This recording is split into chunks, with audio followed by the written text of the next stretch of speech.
Anton is 54, retired engineer. He can rebuild a carburetor from scratch, rewire an electrical panel, patch a leaking roof over a long weekend. His marriage ended anyway. Let that sit. She didn't leave because he was absent. He was there every single day, doing something, always moving, always solving, always making the house run better than it did the week before. He thought that was the point. He thought showing up with solutions was showing up, and for decades, no one told him otherwise. Here's the brutal reality underneath all of that. Competence isn't just a skill set. For a lot of men, it's a hiding place, and the men who are best at fixing things are often the worst at being known. This video covers 5 realities about the fix-it man, why the most capable men in the room so often end up the most alone. And if you recognize someone in this, maybe someone in the mirror, stay to the end. Because reality 4 is the one most men never hear. Reality 1. He thinks doing is loving, and no one ever told him otherwise. Anton's internal logic isn't complicated. Love is a verb. Love is action. Love is catching the leaky faucet before she notices, replacing the weather stripping before winter hits, keeping everything around her running so she never has to worry about any of it.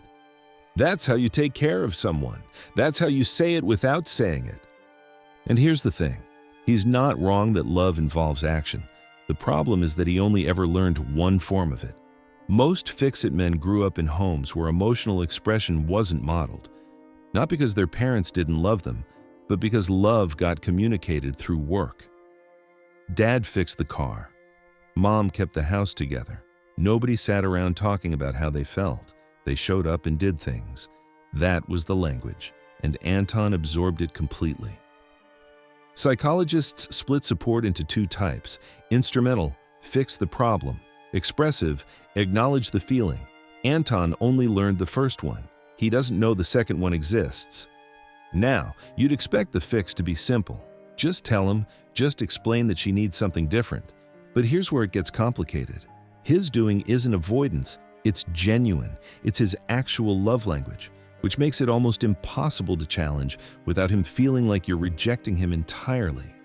He hears, "I need you to listen more," and what lands is, "Everything you've done doesn't count."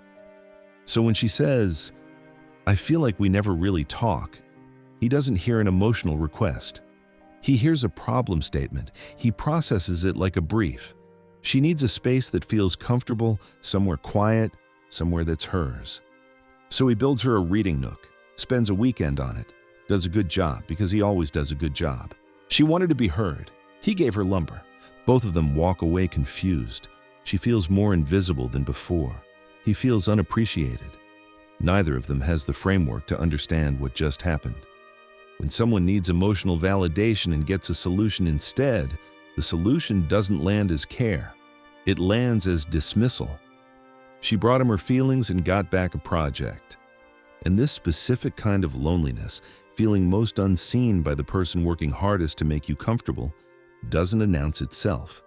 It just quietly grows. But here's what makes this harder to fix than a leaky pipe. The doing isn't just habit. For a lot of these men, it's armor. Reality 2. His competence is a trauma response, not a personality trait. Here's what most people get wrong about the fix-it man. They assume the competence is just who he is. Some men are handy, some aren't. Anton got lucky with the tools. That's not where it started. It started as a survival strategy. Anton grew up in a house where emotional needs got met with silence or irritation.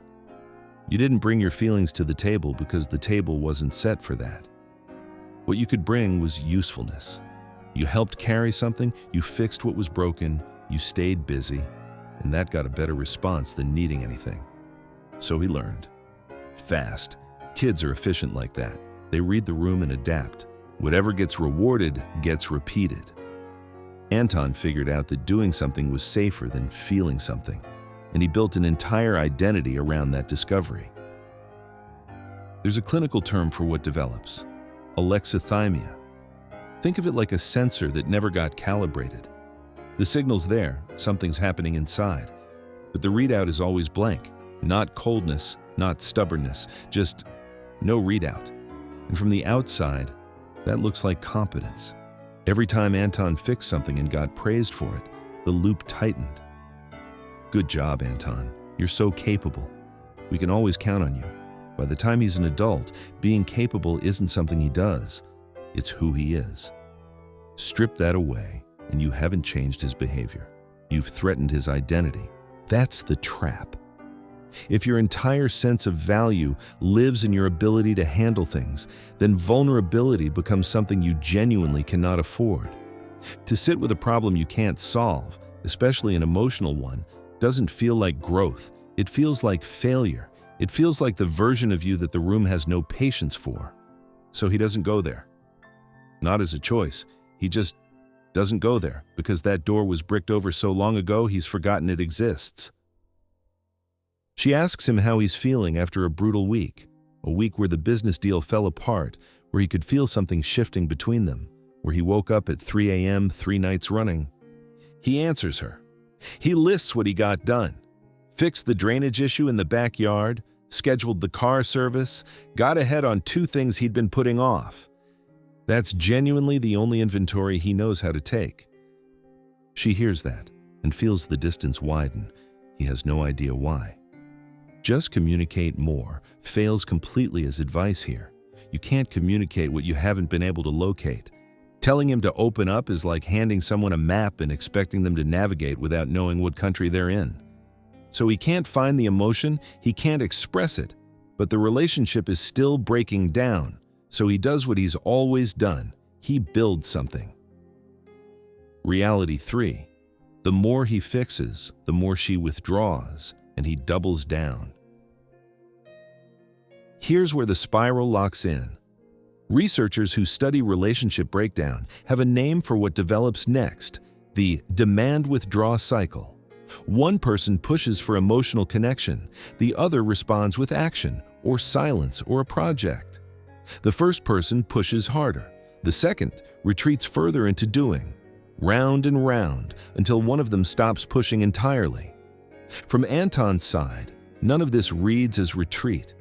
He's not withdrawing, he's escalating. More projects, better solutions, higher quality work on everything. If love is effort, and effort is measurable, then he's pouring it on. But she's running different math. Every time she brings him a feeling and gets back a solution, she learns something. She learns that her emotional world isn't a place he can go. So she starts rationing. She stops bringing the hard things. She finds other outlets. A friend, a journal, a long drive, for anything that requires actual emotional contact. And the conversations between them get smoother, lighter, less friction. Anton notices this and feels relief. She seems calmer. Things feel more settled. He takes it as confirmation that his approach is working. What he's reading as "she's calmed down" is actually "she's given up trying." By the time she goes quiet, she's not pulling away out of anger. She's pulling away out of exhaustion. She's tried the door enough times to know it doesn't open. He mistakes the silence for peace. She's already halfway gone. So when he finally feels the real distance, the colder kind, the kind with a different texture to it, he does the only thing he knows how to do. He tries to fix it. She'd mentioned a reading nook once, months ago, in passing. He went back to that comment like it was a blueprint and built the thing. Custom shelves, warm lighting, trim painted the color she'd pointed at in a magazine. He tracked down the exact chair she'd circled in a catalog 8 months earlier. When it was done, it was good. The way everything Anton makes is good. Then he booked the trip. A coastal town she'd mentioned years ago. He handled every detail, the accommodation, the restaurants, the route. Surprised her with it because he wanted her to feel taken care of, to feel like he'd been paying attention. She cried the whole drive home. He thought it worked. He saw the tears and registered them as gratitude. He drove back feeling like himself again, capable, effective, the guy who figures things out. He didn't understand that she was crying because she was exhausted. She was looking at that reading nook, that perfectly planned trip, and feeling the weight of a specific kind of loneliness, being known only in the ways he could solve. He had memorized the chair from the catalog. He had no idea what she'd been carrying for the last 2 years. And in that moment, on that drive, she understood that those two things were not going to change at the same time. His increased competence didn't signal love anymore. It signaled management. The better he got at handling the relationship like a project, the clearer it became that he was more comfortable running it than being in it. She didn't want a well-managed life. She wanted a partner who could sit in the mess of something without immediately reaching for the toolkit. They were both working hard. They were working in completely different directions, and neither could see the other's effort because it didn't look like effort to them. It looked like avoidance. Reality 4. He's not withholding emotion. He genuinely can't locate it. Most people who've been close to a man like Anton land on the same conclusion eventually. He's choosing this. He knows what he feels, and he's deciding not to share it out of stubbornness or pride or some need to stay in control. That conclusion makes sense from the outside, because from the outside, withholding and not having look identical. But they're not the same thing. Remember alexithymia, that sensor with no readout? The research on men who score high on this isn't describing people who suppress emotion and refuse to let it surface. It's describing people for whom the emotional signal is genuinely faint, like a radio station that barely comes in. You can hear that something's there, but you can't make out the words. What that looks like from inside Anton's head, he knows something feels off. He registers that. But off is as far as it goes. He can't break it down further. He can't tell you if it's grief or guilt or fear or just exhaustion, because those distinctions require a vocabulary he was never taught. So when someone asks him to go deeper, he's not stonewalling. He's standing in front of a door that, as far as he can tell, has no handle. When something's wrong, he doesn't experience it as an emotion with a name. He experiences it as a pull toward activity. Anxiety reads as restlessness. Grief reads as needing to stay busy. Loneliness reads as, I've just got a lot on my mind. The feeling never arrives as a feeling. It arrives as an instruction to do something. After the separation, someone who knew them both runs into Anton at a hardware store, asks how he's doing. He says he's keeping busy, got a list of projects he'd been putting off, finally working through them. Good to have the time, actually. He means every word of it. That's not deflection. It's the most honest answer his internal system is capable of generating. She experienced his emotional absence as a door being held shut in her face. He experienced the same silence as just Tuesday. Neither of them was lying. They were living in the same relationship with completely different maps of what was happening inside it. The care was real. But caring, for Anton, had no emotional address. It existed as a to-do list, a fixed roof, a chair from a catalog, a trip she cried through. Recognition has to come before any behavior shift can. A man who can't locate his own emotions can't be coached into expressing them. You can't navigate from a map you don't know you're missing. Reality 5. He'll die respected, but alone, and never know why. Here's where the road ends for the fix-it man who never gets this far. Anton at 54 is not a failure by any external measure. The kids respect him. The neighbors call him when something breaks. He shows up. He delivers. And when he dies, maybe at 78, maybe 82, still sharp, still useful, the people at the funeral will say he was a good man. Always there when you needed something done. Nobody will say he made them feel seen. Nobody will say he was easy to talk to. Those eulogies don't get written about the fix-it man because he never gave anyone the raw material. Some men in this pattern go looking for a reset, a simpler dynamic somewhere else, someone who values what he does without asking for what he feels. But the wall isn't geographic, it's internal. Anton finds this out in month 3 of a new relationship. She goes quiet in exactly the way his ex-wife did. Same texture, same withdrawal. Different city, different woman, same door he can't find the handle to. He's not the villain of this story. He's the guy who was handed a very specific toolkit at a very young age and never told there were other tools. This isn't a character flaw, it's a coping strategy that outlived every relationship it was meant to protect. Conclusion.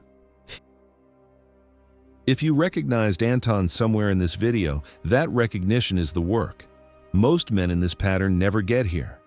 Being useful is not the same as being known. Relationships don't run on utility alone, so here's something concrete to try. Next time someone you care about brings you a problem, notice the impulse to fix it. Just notice it. Don't act on it for 60 seconds. Sit in the discomfort of not solving it. That's not weakness. That's the start of something different. If you want more frameworks like this one, subscribe. New video every week.